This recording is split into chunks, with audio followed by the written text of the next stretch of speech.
अखन अहाँ सब सुन रहल छी माँ लक्ष्मी रिकॉर्डिंग स्टूडियो की प्रस्तुति।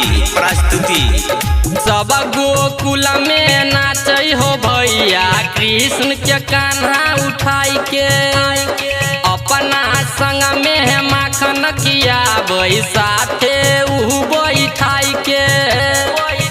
आबै छै जब यशोदा मैया भागै झटपटाई के, एने कन्हैया उने यशोदा मैया दुनू आपस में लड़।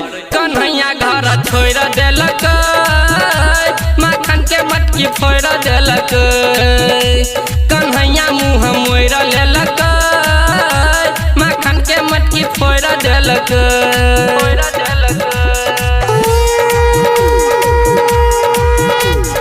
प्रेम से बोलो कृष्ण भगवान की।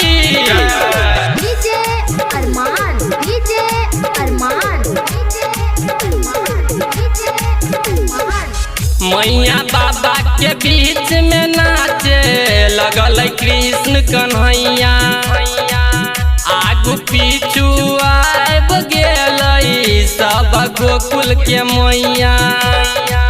अपना अपना घर से लाबै माखन मिसरी मलैया, छोटे मोटे कृष्ण कन्हैया बोलै मीठी बोली, छुपल बात खोल देलक, माखन के मटकी फोड़ देलक, कन्हैया मुँह मोड़ लेलक, माखन के मटकी फोड़ देलक।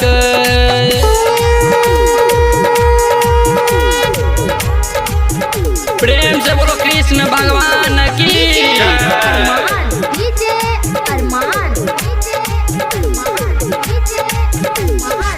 मामा संग में भेल लड़ाई रहे उ अकेला, कृष्ण संग में रहे सुदामा पकड़ा गेल अकेला।